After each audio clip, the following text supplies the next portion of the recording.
हमारा जो 10 रुपये का टारगेट था उसको थोड़ा पोस्टपोन करना पड़ेगा, और कुछ ज़्यादा ही पोस्टपोन करना पड़ेगा मुझे तो लगता है, बिकॉज अभी इन्होंने राइट इशू करने का एक्सचेंजेस को बताया है, और वो जनरल मीटिंग में ये लोग प्रपोज करेंगे, एंड देन वो तो आपको पता ही है हो जाएगा एक्सेप्ट। बट राइट इशू आने की वजह से क्या हो जाएगा ना, ये जो हमारा 10 रुपये का टारगेट है ना वो पोस्टपोन हो जाएगा।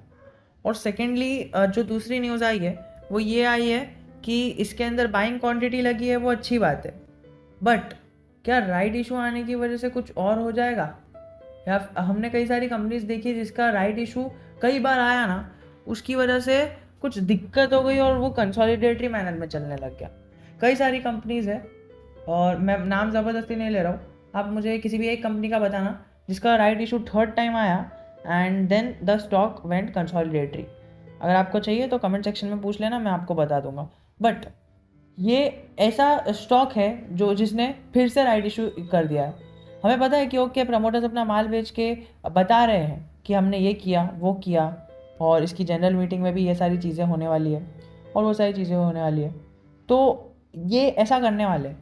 सेकेंडली बात कर रहे हैं, ओके लोग इसे बाय कर रहे हैं और अच्छा खासी चीज़ है, लेकिन मैंने आपको क्या कहा था हमेशा से, और हमेशा से कहता रहूँगा कि किसी कोई कितना भी अच्छा स्टॉक हो, आप कोई बड़ा सा रिलायंस वाला शेयर भी ले लो, TCS ले लो, अगर आपको डबल प्रॉफिट हो रहा है ना, मतलब तुमने TCS में अगर 1,000 रुपये निवेश किए, 1,000 रुपये तो नहीं कर पाओगे बट स्टिल ओके चलो 10,000 पकड़ लेते हैं, 10,000 रुपये निवेश किए, अभी वो 10,000 की वैल्यू बढ़कर हो गई 20,000, तो आपको करना ये होगा, ये 20,000 हो गई ना वैल्यू, तो आपको अपने पहले के 10,000 निकाल लेने होंगे, और अभी जो 10,000 प्रॉफिट में है ना उसको रख देना होगा, और वो जो 10,000 निकाल दिया ना आपने, उस 10,000 को आपको किधर और निवेश कर लेना होगा, ताकि आपका पोर्टफोलियो बढ़ जाए। क्योंकि कई सारे लोग होते हैं ना, उन्हें और स्पेशली हर एक बिगनर, मैं भी पर्सनली ऐसा था कि मुझे लगता था कि इतना सा लिमिटेड शेयर कैपिटल रहता है एक तो हमारा, और वो शेयर कैपिटल लिमिटेड होने के कारण हम किसी एक स्टॉक में चला जाते हैं, बट वो पोर्टफोलियो डाइवर्सिफिकेशन के बारे में हमें इतनी इंपॉर्टेंस नहीं होती है। ऑल दो हमें पता रहता है कि पोर्टफोलियो बनाना चाहिए, बट हम बनाते नहीं हैं, हम एक ही शेयर में पूरा पैसा डाल देते हैं। तो मैं आपसे यही कहना चाहूँगा कि ओके आपने अगर एक शेयर में पैसा डाला है, तो आपको जब भी वो शेयर में 100% प्रॉफिट हो रहा है ना, आप उस कैपिटल को निकाल लो, एंड देन उस कैपिटल को निकाल कर, मतलब सिर्फ कैपिटल निकालना, मतलब 100% का प्रॉफिट हो रहा है, 10,000 का प्रॉफिट हो रहा है, आपको 10,000 डाला था, अभी उसकी वैल्यू हो गई 20,000, तो 10,000 निकाल लो और जो 10,000 है उसको रहने दो, एंड देन वो 10,000 को किसी और स्टॉक में इन्वेस्ट करो। और हियर इज अ टिप, किसी और स्टॉक में, मतलब फॉर एग्जाम्पल अगर आपने TCS में पैसे इन्वेस्ट किए थे 10,000, उसके 20,000 हो गए, एंड अपने 10,000 निकाल लिया आपने, तो अब वो 10,000 को इन्फोसिस में इन्वेस्ट मत करना। अब मैं ये नहीं कह रहा कि वो इन्फोसिस बुरी कंपनी है, बट वो एक ही सेक्टर में इन्वेस्ट मत करना, आप सेक्टर वाइज डाइवर्सिफाई करो, तब जाके आपको फ़ायदा मिलेगा अलग अलग सेक्टर में पैसा लगाने का।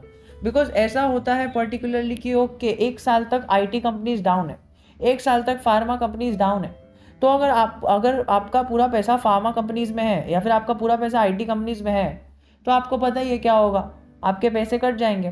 बट अगर आपका आधा पैसा इसमें आधा पैसा इसमें है, तो कोई तो ऐसा सेक्टर होता है जो भागता है, और IT sector is one of them. जब गिरावट आती है ना, तब ये IT सेक्टर भागता है और हमारे पोर्टफोलियो को हेज करने का काम करता है। तो आप इसको कंसिडरेशन में लेके चल सकते हो कि हमें अलग अलग रखना है। अब खैर ये तो बात हो गई विकास लाइफ केयर की। विकास लाइफ केयर ऑल दो अच्छा बिजनेस कर रहा है, बट जैसे ही 100% प्रॉफिट होता है हमें निकाल लेना है, बिकॉज हमारा कैपिटल एटलीस्ट सेफ हो जाएगा, तो हमें आगे जाके अगर स्टॉक एक आध साल या फिर 2-3 साल कंसोलिडेट भी कर लेना, तो हमें कुछ फ़र्क नहीं पड़ना चाहिए। तो ये सारी चीज़ थी, और ऑर्डर बुक में इतनी चीज़ें लगी है।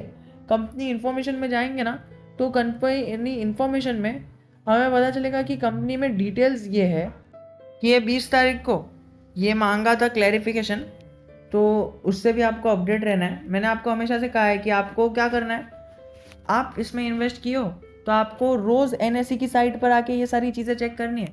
सबसे पहले तो आपने NSE पर आया ना, तो आपको ये पेज दिखेगा, आपको जूम इन करके ये देखना है कि शेयर्स कितने ट्रेड हुए और कितने वैल्यू है उस शेयर्स की, वो चीज़ हो गई। फिर बाद में आपका इंटरफेस ऐसा ऑर्डर बुक का आएगा, तो आपको देखना है कि कितनी क्वांटिटी सेल में लगी, कितनी क्वांटिटी बाय में लगी। फिर आपको इधर आना है, डिलीवरी पोजीशन देखनी है, भी खैर इधर दिखा नहीं रहा है, बट बाद में जब दिखाएगा तभी हम देख लेंगे। फिर आपको आना है ये कंपनी इन्फॉर्मेशन पे क्लिक करना है और आपको पता चलेगा कि कंपनी के कॉर्पोरेट एक्शंस क्या क्या चल रहे हैं। अभी लेटेस्ट कॉर्पोरेट एक्शन मैंने आपके सामने शेयर किया, 20 अगस्त को न्यूज़ आई। आपको रोज़ आके चेक करना है, आपको पता चल जाएगा कि ओके ये वाला कॉर्पोरेट एक्शन इधर चल रहा है, तो हम देख लेंगे।